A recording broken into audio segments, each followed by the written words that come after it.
YCP Elamanchi incharge Dharmasri గారు మాట్లాడుతూ ఇక్కడ బాగా అక్రమాలు జరుగుతున్నాయి, పవిత్రమైన దేవాలయాన్ని పాడు చేస్తున్నారని చెప్పేసి ఈ ధర్మశ్రీ గారు చెప్తున్నారు కదా.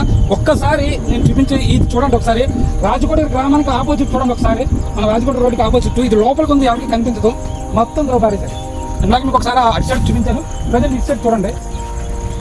అసలు దేవాలయ కోణంలో ఫస్ట్ స్టార్ట్ చేసింది ఎవరు తవ్వేశారు అన్నది, దీనికి పర్మిషన్ తీసుకొచ్చింది ఎవరు, ఇవన్నీ మీరు విచారణలో భాగంగా మీరు మాట్లాడాలి. ఎందుకంటే మీకు తెలియదు కదా, ఎలమంచిలో ఈ మధ్యలో వచ్చారు మీరు, అటు సైడ్ చూడవరం అవన్నీ ఆ నియోజకవర్గం మాడుగుల నియోజకవర్గం తెలియదు వచ్చారంటే ఒక దగ్గర మీరు ఉండక కనుక మీకు క్లారిటీ ఉండక ఎవరు ఏం చెప్తే అది నమ్మేసి మీరు మాట్లాడతారు. ఒకసారి చూడండి, ఇదంతా వైసీపీ హయాంలో గ్రావెల్ జరిగింది. లాస్ట్ టైము ఇక్కడ ఉత్తరాంధ్ర ఇన్ఛార్జికి ఇక్కడ ఉన్న లోకల్ ఎమ్మెల్యే గారికి చిన్న చిన్న మిస్టేక్స్ ప్రాబ్లమ్స్ వచ్చి ఇక్కడ లారీలు కూడా 25 లారీలు పైగా సీజ్ చేశారు. మరి ఇవన్నీ మీ వైపు పెట్టుకొని ఈరోజు ఏ ముఖం పెట్టుకుని మీరు పంచదార కొండకి న్యాయం జరగాలని చెప్పేసి ధర్నాలు రాష్ట్రాలు చేస్తున్నారు. అయితే నేనైతే ఒకటి అంటాను, ఈ దేవాలయ కొండలకి ఎప్పుడు కూడా మైనింగ్ జరగకూడదు, కానీ మైనింగ్ స్టార్ట్ చేసింది మీరు. మా ఎమ్మెల్యే గారు ఈరోజు సుందర్ విజయ్ కుమార్ గారు ఇక్కడ నో మైనింగ్ కావాలని చెప్పేసి ఆయన చాలా కష్టపడుతున్నారు. చూడండి అంతా అక్కడ వెంకటాపురం దగ్గర తవ్వింది ఎంత ఉంటే మీరు తవ్వింది ఎంత ఉంటే సుమారు 300 మీటర్లు తవ్వేశారు.